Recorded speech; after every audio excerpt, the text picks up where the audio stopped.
গাজায় ইসরায়েলি সেনাবাহিনী হামলা শুরুর পর থেকেই কঠোর অবরোধের মধ্যে রয়েছে উপত্যকাটি। সেখানে খাবার, পানি, ওষুধ, বিদ্যুৎ, জ্বালানি সহ সব ধরনের মৌলিক সুযোগ সুবিধা থেকে বঞ্চিত ফিলিস্তিনিরা। দীর্ঘদিন থেকেই এমন মানবেতর পরিস্থিতির কোনো পরিবর্তন না দেখে অবশেষে প্লাস্টিক পুড়িয়ে জ্বালানি তৈরি করছেন সেখানকার সাধারণ মানুষ।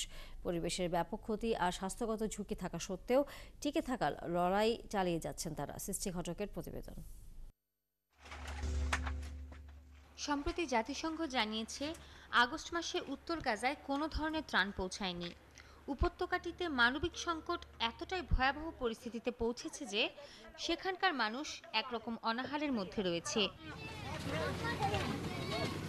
কোনো ধরনের মানবিক সুযোগ সুবিধা ছাড়া লাখ লাখ বাস্তুচ্যুত মানুষ দিশেহারা হয়ে ঘুরছে পথে পথে।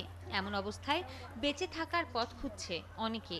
জ্বালানির অভাব পূরণে পোড়ানো হচ্ছে প্লাস্টিক। এই কাজে শতভাগ ঝুঁকি আছে, পুড়ে যাওয়ার আশঙ্কা আছে, ভয় আছে রোগ বাঁধানোরও। অনেকেই উচ্চ তাপমাত্রার মধ্যে থেকে চর্মরোগে ভুগছে। এতে পরিবেশেরও যে ক্ষতি হচ্ছে তা আমরা জানি, কিন্তু নিরুপায় হয়ে প্লাস্টিক পোড়াচ্ছি। জ্বালানি ছাড়া বেঁচে থাকা অসম্ভব হয়ে উঠেছে। মাহমুদ মুসলে নামে এই ফিলিস্তিনি জানান, উচ্চ তাপমাত্রায় প্লাস্টিক পুড়িয়ে সেখান থেকে জ্বালানি সংগ্রহ করা একটি জটিল প্রক্রিয়া। এখন যদি আপনি গাজার এক জায়গা থেকে আরেক জায়গায় যেতে চান, তাহলে প্রায় পুরো রাস্তায় আপনাকে হাঁটতে হবে, কারণ কোনো গাড়ি চালানোর মতো জ্বালানি নেই। নিজেদের মাতৃভূমিকে রক্ষা করতে এখানকার মানুষদের বেঁচে থাকা জরুরি, আর সে চেষ্টাই করছি আমরা। প্যালেস্টিনিয়ান সিভিল ডিফেন্সের সদস্য আহমেদ আল কালদৌদ জানান, ডিজেলের অভাবে তারা প্রতিরক্ষায় ভূমিকা রাখতে পারছেন না, কিন্তু যুদ্ধপ্রবণ ঝুঁকিপূর্ণ এলাকাগুলোতে প্রবেশে তাদের গাড়িতে জ্বালানি থাকা খুবই জরুরি। তাই প্লাস্টিক পুড়িয়ে জ্বালানি সংগ্রহের চেষ্টা করছেন তারা।